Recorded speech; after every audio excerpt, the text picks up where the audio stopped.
समस्त अनुरोध करछि जणे जणे क्रम रे फ्रेंडशिप विदाय नौछंती आम गहन विदाय नौछंती हेले आम हृदय भितर से विदाय नहीं पाना कहीं ना आम पाखे बहुत जन रही आम काम करछंती आमे भी तांको सहित मिसी काम करी आशा करुछि सुधांशु सार आगामी जीवन अर्थात आज 4टार परवर्ती समय ठारू भलरे कटु सुखमय हो भल निरोग रुहतु एवं भल भाव आगामी जीवन समाधान जत जटिल समस्या समाधान करते बड़ समस्या समाधान करते ये गोटे अति भल अति सहज समाधान करते टेंशन क्या कष्ट होता और जहाँ सार अनुमति आमको सिंहस्थान रहीगला समस्त चेष्टा करवा आप जीवन तो चलती चाकरी शेष अच्छी जन्म हेल्ले मृत्यु भी अच्छी अनिवार्य से समस्या मेडिटेट करने पड़ो मन भर आसो दुख आसो कष्ट आसो जंत्रणा आसो तथापि आप सहाय करा पड़ो जाऊ जमी आम साथ थे भगवान सेमती जीवन को सर्व जीवन कि सुखमय हो पहाड़ चढ़ा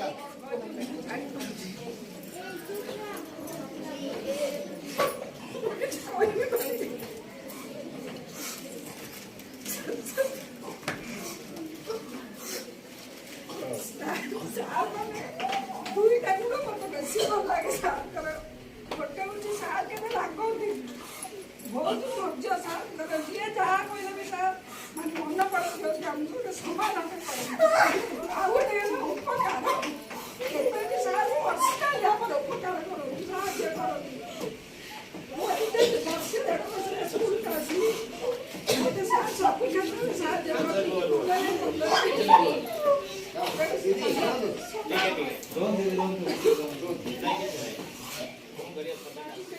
सरकार नियम केबे भी पड़ोसी माने शिक्षक आज भी सार फास्ट आछी सार सागर आसी पिला सार रोड डाकी डाकी आन चलो प्रेयर कर सब पिला प्रेयर कले सब क्लास भी सर प्रेजेंट पकेले आज भी सार से लास्ट 9 10 पिला आम डाकू ये बस सार जाए दौड़ी जाके डाकी एमती कि मो जीवन में प्रत्येक मोमेंट रे सर मते हेल्प करजोंदी प्रथम दिन जेते बळे मो ए स्कूल रे आसी जॉइन करथि सेही दिन ठार आरंभ करी आज पर्यंत प्राय 10 वर्ष 2 मास पाखा पाखी हिजिवो सर प्रत्येक दिन मते हेल्प करजोंदी जेमिति कि भगवानंकर प्रभु जगन्नाथंकर पटे जेमिति पठांदिनी कि केमिति केमिति कहिबि ता वर्णना करी वर्णना करि पर नाही जेमिति गोटे काहको पठै थांदी सहाय्य करिया पई सेम देवदूत स्वरूप होउछंदी देवंकर दूत स्वरूप होउछंदी सार मो पई सार प्रत्येक मोमेंट रे मते सहाय्य करछंदी आ सेटा जते कहि मोर कम पडिबो सार जते धन्यवाद देबी भी कम पडिबो सारंकर रोल टी एते माने समस्त सबु पक्षी रे छात्र छात्री मानक पक्षी आम मानक पक्षी आउ सेति कि नुहे ए गां रे प्रत्येकटी घर लोक माने सार को जानि दिबे ए पंचायत रे प्रत्येकटी लोक सार को जानि दिबे सार मध्ये प्रत्येकटी लोकंकर ना तांकर छुआ मानकर ना ढल आरंभ करी हम छात्र छात्री मानक अभिभावकर नाम तांकर नाम तांको मुखरे स्मरण होई रहिछि जते बेले पचार देबो सार को आ तांको ना कोन सेही क्लास रो सेही स्टूडेंट रो बापा ना कोन काहा को पचार दरकार नै सुधांशु कुमार स्वाई को पचार देले सेही खबो सब इन्फॉर्मेशन तांको ठार ही हमें पाई जाऊ सहकर्मी बड़ साना भाई भौणी कथा सदा छात्र छात्री कौन कहबी ए छोट मुहरे बड़ कथा सार को गुण हमें जिते व्याख्या कले आमर मो पूर्व संध्या देवी कहीकि गले प्रकृत में आम सार को व्याख्या सार को गुण व्याख्या करने अर्थ आम गोटे माने दुस्साहस कथा आशा आम छोट मुहरे से बड़ कथा आम वर्णना करें प्रकृत में ठाकुर समस्त दैवी गुण नहीं ठाकुर मैंने आम स्वाई सार आसी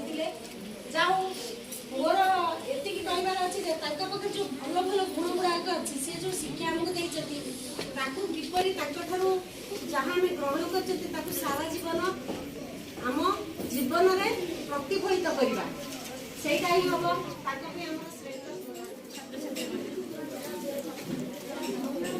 जापारे आरंभ करी कौन कह भाभी तो बहुत किसी कौन स्टार्ट कौन कह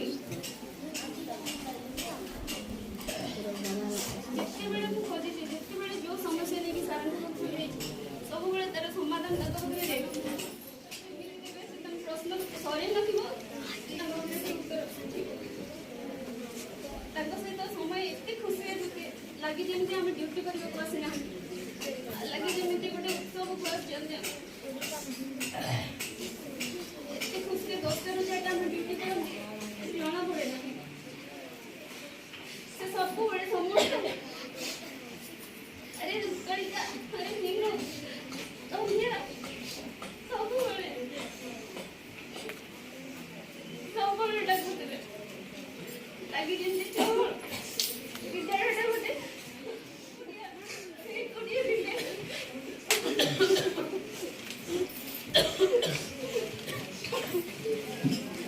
ସାର୍ ମୋର ପେଟ୍ରୋଲ ଆଣିବା ସବୁ ଜୋତା ଫଟିଯାଇଛି।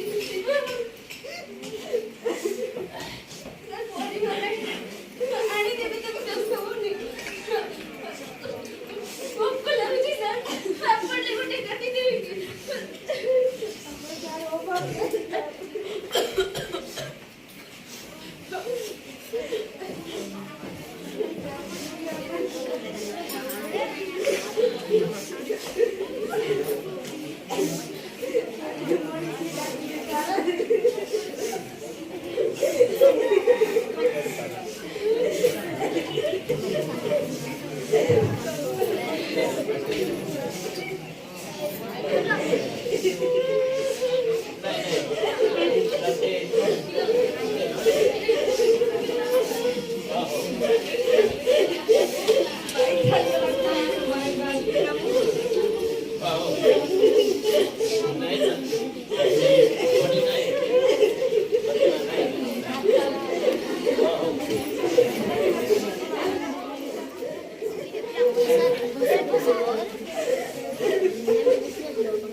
ସବୁ ଦିଦିମାନଙ୍କ ଠାରୁ ତ ସବୁ କଥା ଜାଣି ସାରିଲେଣି। ଆଉ ମୁଁ ଅଧିକା କ'ଣ କହିବି, କେବଳ ଏତିକି କହିବି ଯେ ସାର୍ ଆମ ପାଇଁ ଜଣେ ସେନାପତି ଥିଲେ। ଆଗ ଧାଡ଼ିରେ ସିଏ ଆମକୁ ରହିକିନି ସବୁ କଥାକୁ ନିଜ ମୁଣ୍ଡକୁ ନେଇଯାଉଥିଲେ। ପଛରେ ଆମେ କେବଳ ଖାଲି ମୁହଁ ଚାକିକି ସିନା ରହୁଥିଲୁ, କିନ୍ତୁ ସବୁ କଥା ସିଏ ହିଁ ମୁଣ୍ଡକୁ ନେଉଥିଲେ। ସେଇ ଯେଉଁ ଅଭାବଟା ଆମେ ନିଶ୍ଚୟ ଅନୁଭବ କରିବୁ, ଆଉ ସେଇଟା ଆମର ହିଁ ଦୁଃଖର କାରଣ। ସିଏ କେବଳ ଆମର ଜଣେ ସହକର୍ମୀ ଭାବରେ ଆମେ ତାକୁ ପାଇନଥିଲୁ, ତାଙ୍କୁ ବଡ଼ ଭାଇ ବାପା ଭଳି ଶ୍ରଦ୍ଧା ସେ କରୁଥିଲେ। ଆଉ ବଡ଼ ଭାଇ ପରି ଆଗରେ ରହି ଆମକୁ ଜଗିଥିଲେ। ଆଉ ସବୁବେଳେ ହାସ୍ୟରଣରେ ବନ୍ଧୁ ସଖା ପରି ସେ ଆମ ପାଖରେ ସବୁ କଥାକୁ ହସ ମଜାରେ ସେ ଆମକୁ ନେଇଯାଉଥିଲେ, ଯେଉଁଟାକି ଆମ ପାଇଁ ସବୁଦିନେ ସେ ଦର୍ଶନୀୟ ସ୍ଥାନ ହେଇକି ରହିବ। ତଥାପି ମୁଁ ତ ସେଦିନ ସବୁ କହିସାରିଥିଲି, ତଥାପି ଆଜି ସାର୍ଙ୍କ ଭଳି ଜଣେ ଦୁର୍ଲଭ ବ୍ୟକ୍ତିତ୍ୱ ଆମ ପାଖରୁ ଆଜି ବିଦାୟ ନେଉଛନ୍ତି। ଆମ କାର୍ଯ୍ୟ ସହକାରୀ ଭାବରେ ଯେଉଁ ଆମ ସହିତ ମିଶି କାର୍ଯ୍ୟ କରୁଥିଲେ, ସେ ଆଜି କାଲି ବିଦ୍ୟାଳୟକୁ ଆସିବେ ନାହିଁ। ଅନୁରୋଧ କରୁଛି ଯେ ସେ ଯେତେବେଳେ ସମୟ ପାଇବେ ନିଶ୍ଚୟ ଆମକୁ ଦିଗ୍ଦର୍ଶନ ଦେବା ପାଇଁ ଆମକୁ ଟିକେ ମନେ ପକେଇକିନି ଆମ ବିଦ୍ୟାଳୟକୁ ଆସିକି ଆମର ଯେଉଁ ଏଇ ଯେଉଁ ନୈରାଶ୍ୟଟାକୁ ଟିକେ ପୂରଣ କରିବେ ବୋଲି ମୁଁ ଅନୁରୋଧ କରୁଛି। ଆଉ ଛାତ୍ରଛାତ୍ରୀମାନଙ୍କୁ ମଧ୍ୟ ଅନୁରୋଧ କରୁଛି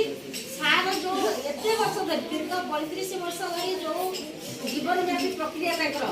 ଚଲେଇକି ଆସିଥିଲେ ସମସ୍ତେ ତାଙ୍କର ସେ ଯେଉଁ ଜ୍ଞାନ ଦେଇକି ଯାଇଛନ୍ତି ନିଶ୍ଚୟ ତାକୁ ପାଥେୟ କଲେ ନିଶ୍ଚୟ ଜଣେ ଭଲ ମଣିଷ ହେବ। ଆଉ ସେଇଟା ହିଁ ହେବ ତାଙ୍କ ଯେଉଁ ଗୁଣକୁ ତମେ ଯଦି ପ୍ରକୃତରେ ଜୀବନରେ ପ୍ରତିଫଳିତ କରିପାରିବ ସେଇଟା ହେବ ତାଙ୍କ ପାଇଁ ସବୁଠାରୁ ବଡ଼ ତାକୁ ଯେଉଁ ଭଲ ପାଇବା ସବୁଠାରୁ ବଡ଼ ଭଲ ପାଇବା ହେଉଛି ସେଇଟା। ଆଉ ମୁଁ ଏଇ ସଭାରେ ଆଉ କ'ଣ ବା କହିବି ସାର୍ଙ୍କ ଗୁଣ ବ୍ୟାଖ୍ୟା କରିକି ଆଉ କ'ଣ ସୂର୍ଯ୍ୟକୁ ଦୀପ ଜଳାଇଲା ଭଳିଆ